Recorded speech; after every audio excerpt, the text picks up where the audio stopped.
یزید کے انتقال کے بعد شام میں معاویہ ثانی بن یزید کی بیعت ہو چکی تھی۔ یہ بیعت اسی دن ہوئی جس دن یزید کا انتقال ہوا تھا۔ معاویہ ثانی کم عمر اور کمزور تھا۔ اس وقت اس کی عمر 21 سال سے زیادہ نہیں ہوگی۔ ایک روایت کے مطابق اس نے 40 دن اور دوسری روایت کے مطابق 3 ماہ تک حکومت کی، پھر یہ کہہ کر دستبرداری اختیار کر لی کہ میں نے امور خلافت پر غور و خوض کیا تو اندازہ ہوا کہ یہ کام مجھ سے نہیں ہو سکے گا۔ میں نے چاہا کہ تمہارے لیے مجھے کوئی ایسا شخص مل جائے جیسا کہ حضرت سیدنا ابو بکر صدیق رضی اللہ تعالیٰ عنہ کو حضرت عمر فاروق رضی اللہ تعالیٰ عنہ مل گئے تھے، مگر مجھے ناکامی ہوئی۔ پھر میں نے چاہا کہ تمہارے لیے مشورت کرنے کو ایسے 6 افراد مل جائیں جیسے حضرت سیدنا عمر فاروق رضی اللہ تعالیٰ عنہ کو مل گئے تھے، مگر مجھے اس میں بھی ناکامی ہوئی۔ اب تمہیں اختیار ہے، جسے چاہو اپنا امیر بنا لو۔ میں نے زندگی میں اس امارت سے کوئی فائدہ نہیں اٹھایا اور مرنے کے بعد بھی یہ توشہ راہ ساتھ نہیں لینا چاہتا۔ اس کے بعد معاویہ ثانی نے گوشہ نشینی کی زندگی گزاری اور تھوڑے ہی عرصے میں انتقال کر گیا۔ معاویہ بن یزید کی دستبرداری کے بعد اسلامی دنیا کا داخلی انتشار انتہا کو پہنچ گیا۔ بنو امیہ کا اقتدار کمزوری کی آخری حدوں پر تھا۔ عبید اللہ ابن زیاد حالات کی نزاکت کو بھانپتے ہوئے کوفہ میں عمرو بن حریث کو اپنا نائب بنا کر خود دمشق چلا گیا۔ ادھر اہل مدینہ واقع حرت سے پہلے بنو امیہ کے جن لوگوں اور آل مروان کو مدینہ سے بے دخل کر چکے تھے وہ بھی دمشق پہنچ گئے۔ اہل شام اور بنو امیہ حیران تھے کہ کیا کریں۔ یہ موقع حضرت عبداللہ ابن زبیر رضی اللہ تعالیٰ عنہ کے لیے بسا غنیمت تھا۔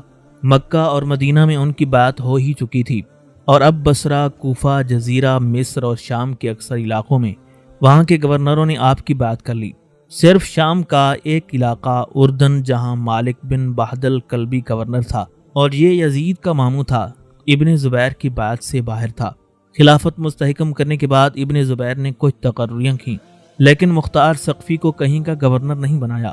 ایسا لگتا ہے کہ مختار ثقفی کی لیاقت اور تدبر سے وہ خائف ہو گئے تھے کہ کہیں طاقت بن کر وہ ان کے خلاف مسئلہ نہ بن جائے۔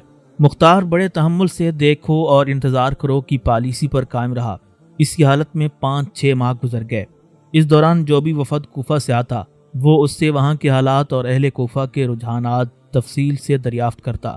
اسے معلوم ہوا کہ وہاں کے لوگ ابن زبیر کے حامی و ہمدرد ہیں، مگر وہاں لوگوں کا ایک گروہ ایسا بھی ہے جسے اہل شہر کی حمایت بھی حاصل ہے اور وہ ابن زبیر کا ہم خیال اور ہمدرد بھی نہیں ہے۔ اگر ان لوگوں کو ایسا شخص مل جائے جو انہیں کی رائے کے مطابق اکٹھا کر سکے تو عراق پر مقتدر ہو سکتا ہے۔ یہ سن کر مختار خوشی سے چلا اٹھا، میں ابو اسحاق ہوں، اللہ کی قسم میں ہی ان کا آدمی ہوں۔ میں ان کو حق پر جمع کروں گا، ان کی مدد سے باطل کے سواروں کو بھگا دوں گا اور ان کے ذریعے سے ہر سرکش و ظالم کو موت کے گھاٹ اتار دوں گا۔ اسی طرح دریافت احوال کے دوران جب اسے پتہ چلا کہ اہل کوفہ نے عبید اللہ ابن زیاد کے نائب عمرو بن حریث کو کوفہ سے نکال دیا ہے اور اسے اپنی طرف سے عامر بن مسعود بن امیہ بن خلف کو گورنر بنا دیا ہے تو وہ خوشی سے پکار اٹھا، میں ابو اسحاق ہوں، بس میں ہی کوفہ میں حکومت کر سکتا ہوں، کوئی دوسرا نہیں۔ اس کے بعد مختار نے کوفہ جانے کا مصمم ارادہ کر لیا۔ ابن زبیر نے اگرچہ مختار سے کیا گیا وعدہ پورا نہیں کیا تھا، مگر مختار نے انتہائی دانش مندی سے اس موقع پر کسی ناراضگی کا اظہار کیا اور نہ ہی ان پر اپنی مخالفت ظاہر کی، بلکہ وہ دوستانہ انداز میں رخصت ہوا۔ جانے سے پہلے وہ محمد ابن علی سے ملا جو ابن حنفیہ کے نام سے مشہور تھے۔ یہ حضرات امام حسن اور امام حسین علیہ السلام کے چھوٹے سوتیلے بھائی تھے۔ حضرات حسنین کریمین کے بعد ابن حنفیہ خاندان علی کے چشم و چراغ تھے۔ یہ بات قابل ذکر ہے کہ جب حضرت امام حسین علیہ السلام کوفہ روانہ ہو رہے تھے تو ابن حنفیہ ان کے ساتھ نہیں گئے تھے۔ ایک تو اس وجہ سے کہ وہ مسلمانوں کے باہمی جھگڑے بے حد ناپسند کرتے تھے، دوسرا یہ کہ وہ ریاستی معاملات سے دور رہنا چاہتے تھے۔ تاہم فطری طور پر وہ سانحہ کربلا سے سخت ملول خاطر تھے۔ یہ ان کے خاندان کا بہت بڑا نقصان تھا۔ لہٰذا جب مختار نے ان الفاظ میں اپنا مشن ان کے سامنے پیش کیا کہ میں آپ کے عزیزوں کا انتقام لینے کوفہ جا رہا ہوں اور دشمنوں کو قتل کر کے آپ کے لیے حکومت حاصل کروں گا، تو ابن حنفیہ نے جواباً کہا، بلا شبہ یہ تو میری خواہش ہے کہ خدا ہماری مدد کرے اور ہمارا خون بہانے والوں کو تباہ کرے، لیکن میں جنگ یا خون ریزی کی اجازت نہیں دے سکتا۔ ہمارا انصاف کرنے کے لیے خدا کافی ہے، وہی ہماری مدد کرے گا، وہی ہمیں حق دلائے گا اور وہی ہمارا انتقام لے گا۔ جلاوطنی کے 3.5 سال مکہ اور طائف میں گزارنے کے بعد یزید کی وفات کے 6 ماہ بعد مختار کوفہ روانہ ہو گیا۔ معاویہ ثانی کی دستبرداری کے بعد اقتدار کا بحران شدت اختیار کر گیا۔ اگرچہ حضرت عبداللہ ابن زبیر خلیفہ تھے، مگر اہل شام اقتدار کو شام ہی میں دیکھنا چاہتے تھے۔ ادھر عبید اللہ ابن زیاد کو یزید کی وفات کے بعد عراق میں جمع رہنے میں ناکامی ہوئی اور اہل عراق نے اسے نکل جانے پر مجبور کر دیا تھا۔ وہ بڑی ہی بے سر و سامانی کے عالم میں شام پہنچا۔ دوسری طرف یزید کے انتقال کے بعد حسین بن نمیر السکونی بھی اپنی فوج لے کر واپس شام پہنچا۔ اس نے آنے سے پہلے عبداللہ ابن زبیر کو اس بات کی پیشکش کی تھی کہ وہ شام چلنے پر رضامند ہو جائیں تو وہ ان کے ہاتھ پر بیعت کر لے گا اور ان کے خلافت کے انعقاد کی کوشش کرے گا، مگر حضرت عبداللہ ابن زبیر رضی اللہ تعالیٰ عنہ، جن کو اپنی کامیابی کا اب بہت زیادہ یقین ہو گیا تھا، انہوں نے بے اعتنائی سے یہ پیشکش رد کر دی۔ واپسی کے سفر میں حسین ابن نمیر السکونی اہل شام اور حامیان بنو امیہ کے سیاسی مستقبل کے بارے میں بہت کچھ سوچتا ہوا گیا ہوگا۔ بہرحال وہاں جا کر اس نے مروان بن حکم کو خلافت کی پیشکش کی۔ مروان نے ابتداءً انکار کر دیا، کیونکہ اب تک کے حالات دیکھ کر وہ اپنا ذہن بنا چکا تھا کہ مکہ مکرمہ جا کر حضرت عبداللہ ابن زبیر کی بات کر لے گا۔ عبید اللہ ابن زیاد نے بھی اسی رائے کا اظہار کیا جس کا حسین ابن نمیر کر چکا تھا۔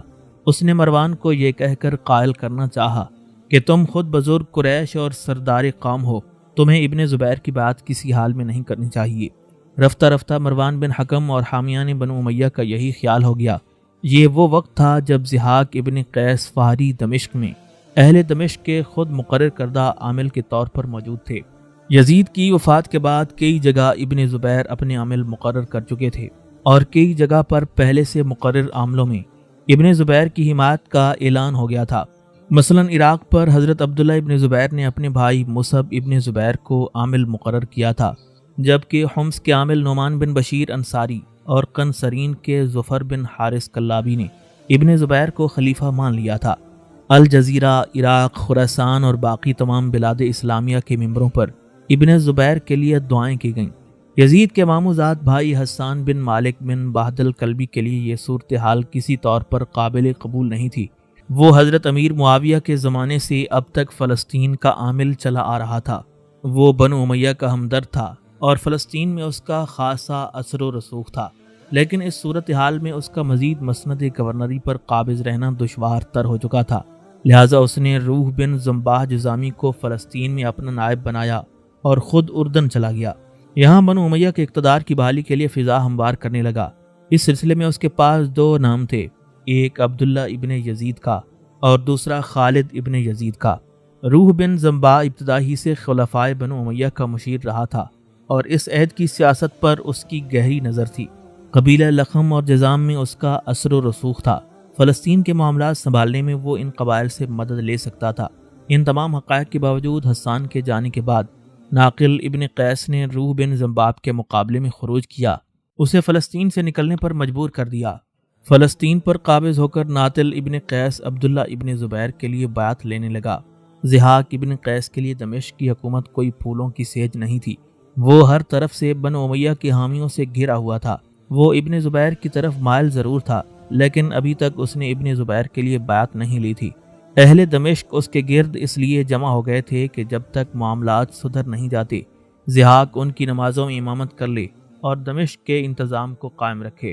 اس اعتبار سے دیکھا جائے تو ضحاک ابن قیس عبداللہ ابن زبیر کا باقاعدہ مقرر کردہ عامل نہیں تھا۔ حسان بن مالک، جو کہ اردن میں بنو امیہ کے لیے راہ عامہ ہموار کر رہا تھا، اس نے ضحاک ابن قیس کو بھی خط لکھا جس میں اس نے بنو امیہ کے حقوق کا تذکرہ کیا اور اسے جماعت میں شامل رہنے پر زور دیا۔ اس سے بنو امیہ کی اطاعت اختیار کر لینے کی درخواست کی اور ابن زبیر کی مذمت بیان کی۔ حسان کا یہ خط بنو کلب کا ایک شخص ناغسا لے کر گیا۔ حسان نے خط کی ایک نقل اسے بھی دی اور کہا کہ اگر ضحاک یہ خط لوگوں کو پڑھ کر نہ سنائے تو تم سنا دینا۔ ایسا ہی ہوا۔ ضحاک نے جمعہ کی نماز کے اجتماع میں وہ خط نہیں پڑھا تو ناغزہ نے مجمع میں پڑھ کر سنا دیا۔ کچھ لوگوں نے حسان کی تحریر کی تائید کی اور کچھ نے مخالفت، جس کی وجہ سے ہنگامہ ہو گیا۔ اہل شام اس دن کو جیرون کا واقعہ اولا کہتے ہیں۔ جیرون دمشق کی ایک نزہت گاہ تھا۔ اس کے بعد دمشق کی صورتحال بگڑتی چلی گئی۔ بنو قیس کی اکثریت حضرت عبداللہ ابن زبیر کی طرفدار تھی جبکہ بنو کلب کی اکثریت بنو امیہ میں خلافت چاہتی تھی۔ دمشق کی فوج بھی انہی دو گروہوں میں منقسم ہو چکی تھی اور معاملات یہاں تک بگڑ چکے تھے کہ ایک کلبی نوجوان نے ضحاک ابن قیس پر قاتلانہ حملہ کیا اور ضحاک کو دارالامارت میں بند ہو جانا پڑا۔ اس کے بعد ضحاک نے حسان کو خط لکھا کہ تم لوگ جابیہ پہنچو، ہم بھی پہنچتے ہیں تاکہ کسی ایک نام پر اتفاق کر کے اس کی بیعت کر لیں۔ اگر اس اعتبار سے دیکھا جائے تو معتمر جابیہ کے انعقاد کا اصل محرک ضحاک ابن قیس تھا، لیکن حسان کو خط روانہ کرانے کے بعد وہ زیادہ دیر اپنی رائے پر قائم نہیں رہ سکا۔ بنو قیس نے اس کی اس فیصلے کو پسند نہیں کیا اور مجبور کیا کہ وہ جابیہ روانہ نہ ہو اور واضح طور پر ابن زبیر کی بیعت کر لے۔ دوسری طرف جابیہ کے مقام پر سب سے پہلے پہنچنے والوں میں حسان بن مالک تھا۔ جابیہ دمشق اور اردن کے شہر تبریہ کے درمیان واقع تھا۔ دمشق سے اس کا فاصلہ صرف 80 کلومیٹر تھا۔ جب ضحاک یہاں نہیں پہنچا تو جمع ہو جانے والوں نے اپنی مشاورت شروع کر دی۔ خلافت کے متوقع امیدواروں کے طور پر 3 نام سامنے آ رہے تھے۔ نمبر 1 مروان بن حکم، اس نام کو پیش کرنے میں حسین بن نمیر سکونی اور عبید اللہ ابن زیاد نے سرگرمی دکھائی تھی۔ 60 سال کا یہ منجھا ہوا سیاستدان سب سے مضبوط امیدوار کے طور پر سامنے آیا۔ اس کے حامیوں کا کہنا تھا کہ مروان سن رسیدہ اور آزمودہ کار ہے اور ابن زبیر کا مقابلہ کر سکتا ہے۔ نمبر 2 خالد بن یزید، یہ نام حسان نے پیش کیا تھا اور وہی خالد کا سب سے بڑا معاون تھا، لیکن بنو امیہ خالد کی کم عمری کی وجہ سے اس کی طرف مائل نہیں تھے۔ وہ ابن زبیر کے مقابلے پر کسی کم عمر امیر کو لانے کے حق میں نہیں تھے۔ نمبر 3 عمرو بن سعید بن العاص بن امیہ بن عبد شمس، یہ مروان کا چچا زاد بھائی تھا۔ اس کے والد سعید بن العاص حضرت امیر معاویہ کے زمانے میں مکہ کے والی رہ چکے تھے۔ یہ کانفرنس تبری کے بیان کے مطابق 40 دن تک چلی اور نتیجہ خیز ثابت ہوئی۔ یہ طے پایا گیا کہ مروان بن حکم کو خلیفہ بنایا جائے، خالد ابن یزید اور عمرو بن سعید کو اعلیٰ ترتیب مروان کا نائب بنایا جائے۔ یہ بھی طے کر لیا گیا کہ عمرو بن سعید دمشق کا امیر ہوگا اور خالد ابن یزید حمص کا امیر ہوگا۔ اس فیصلے کے بعد مروان بن حکم کی بیعت کی گئی۔ یہ بیعت بدھ کے دن ذی قعدہ کی 3 تاریخ 64 ہجری مقام جابیہ میں ہوئی۔ یوں حامیان بنو امیہ کو ایک مرکز مل گیا۔ یہ وہ وقت تھا جب مختار سقفی سیاسی انتشار، بد امنی اور غیر یقینی حالات کا فائدہ اٹھاتے ہوئے اپنی قسمت آزمائی کے لیے کوفہ میں داخل ہو چکا تھا۔ بیعت خلافت کے بعد مروان اپنی فوج لے کر مرج راحت کی طرف بڑھا، جہاں ضحاک ابن قیس اپنی فوج کے ساتھ موجود تھا۔ مرج راحت دمشق کے قریب ایک میدان کا نام ہے۔ یہی وہ مقام ہے جہاں معاویہ ثانی کی دستبرداری کے بعد بنو امیہ کی قسمت کا فیصلہ ہوا۔ جب معتمر جابیہ میں حامیان بنو امیہ کے درمیان مسئلہ خلافت پر بحث و مباحثہ ہو رہا تھا تو قیسی افواج ضحاک ابن قیس کی قیادت میں دمشق کے جنوب مشرق میں جمع ہو رہی تھیں۔ پہلے قیسیوں نے مرج السفر کے قریب جابیہ کے شمال میں اپنے مورچے لگائے۔ جب یہاں کی ایک جھڑپ میں وہ نقصان میں رہے تو بایوجلت کوچ کر کے مزید شمال کی طرف پلٹ آئے، تاہم اس دوران دمشق ان کے ہاتھ سے نکل گیا۔ ہوا یوں کہ جب ضحاک اپنی فوج لے کر دمشق سے مرج راحت کے لیے نکلا تو یزید بن غسان جو شیعان بنو امیہ میں سے تھا، وہ معتمر جابیہ میں شریک نہیں تھا بلکہ دمشق ہی میں موقع کی تلاش میں تھا۔ اس نے اپنے حامیوں کی مدد سے حملہ کر کے ضحاک کے عامل کو دمشق سے نکال دیا اور دمشق پر قبضہ کر کے خزانے اور بیت المال پر متصرف ہو گیا۔ مروان کے لیے لوگوں کی بیعت لینے لگا اور مال و اسباب اور ساز و سامان سے مروان کو مدد پہنچائی۔ دمشق کے ہاتھ سے نکل جانے پر قیسی یہ خیال کر کے کہ وہ کہیں پایا تخت اور کلبیوں کی ان افواج کے گھیرے میں نہ آ جائیں جو مروان کے سربراہی میں جابیہ کی طرف سے آگے بڑھ رہی تھیں، پسپا ہوئے یہاں تک کہ مرج راحت کی بلندیوں پر پہنچ کر وہ درہ عقاب کی گھاٹیوں اور صحرا کے بیچ میں گر گئے، لہٰذا اب انہیں لڑنے کے لیے تیار ہونا پڑا۔ عددی اعتبار سے دونوں افواج میں خاصا فرق تھا۔ ابتدا میں دونوں افواج کی تعداد چند ہزار سے زائد نہیں تھی، مگر پھر دونوں افواج نے اپنے معاون و مددگاروں کو جمع کرنا شروع کیا، یہاں تک کہ ضحاک ابن قیس کی افواج کی تعداد 60,000 تک پہنچ گئی، کیونکہ اسے قنسرین، حمص اور فلسطین وغیرہ سے افواج مل گئی تھیں۔ ان دنوں حمص میں نعمان بن بشیر، قنسرین میں ظفر بن حارث اور فلسطین میں ناتل بن قیس حکمران تھے۔ ان تینوں امیروں نے ضحاک ابن قیس کو کمک بھیجی۔ دوسری طرف مروان کے پاس بھی بڑھتے بڑھتے فوج کی تعداد 13,000 تک پہنچ چکی تھی۔ مرج راحت کی یہ فیصلہ کن جنگ ذی الحج 64 ہجری بمطابق جولائی یا اگست سن 684 عیسوی میں لڑی گئی۔ جس میں بالآخر ضحاک ابن قیس کی فوجوں کو زبردست شکست کا سامنا کرنا پڑا۔ بیان کیا جاتا ہے کہ اس جنگ میں 3000 قیسی کام آئے۔ ضحاک کے ساتھ 80 ایسے رؤسائے شام ہلاک ہوئے جو صاحب قطیفہ تھے۔ صاحب قطیفہ سے مراد وہ اشخاص تھے جن کا وظیفہ 2000 مقرر تھا۔ شکست کے بعد اہل حمص کی طرف بھاگ گئے۔ حمص کے حاکم نعمان بن بشیر کو جب حالات کا علم ہوا تو وہ اپنے بیوی بچوں کو لے کر راتوں رات نکل گئے، لیکن حامیان بنو امیہ کے ہتھے چڑھ گئے جنہوں نے نعمان کو قتل کر دیا۔ ان کی بیوی نائلہ کا تعلق بنو کلب سے تھا، لہٰذا نائلہ اور بیٹی ام ابان کو بنو کلب آ کر لے گئے۔ نعمان بن بشیر کی ایک بیٹی عمرہ مختار ثقفی کی بیوی تھی، دوسری بیٹی ام ابان آگے چل کر حجاج بن یوسف کے نکاح میں آئی۔ والی فلسطین ناطل بن قیس مرج راحت کی شکست کے بعد بھاگ کر عبداللہ ابن زبیر کے پاس مکہ چلے گئے۔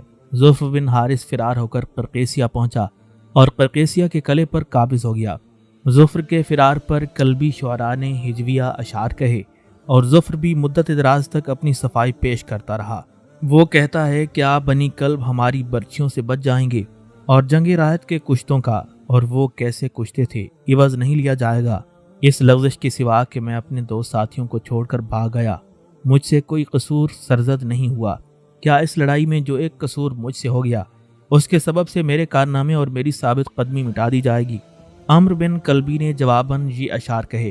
ظفر قیسی اپنی قوم کے قتل ہو جانے پر ایسے آنسوؤں سے رویا جن کا ٹپکنا موقوف ہی نہیں ہوتا۔ اے ظفر اس غم میں مر جا، یا اس ذلت و حسرت میں جی جو مٹنے والی نہیں۔ مرج راحت کی یاد قیسیوں کے دل پر نقش ہو گئی، وہ سب کے سب بنو امیہ سے منحرف ہو گئے۔ پہلے 2 مروانی خلفاء یعنی مروان بن حکم اور عبد الملک بن مروان کے زمانے میں ان کا جنگی نعرہ یہی تھا، مرج راحت کے مقتولین کا انتقام۔ کہا جاتا ہے کہ اس واقعے کے بعد ان کے جو سردار بچ رہے تھے کسی نے انہیں مسکراتے ہوئے نہیں دیکھا۔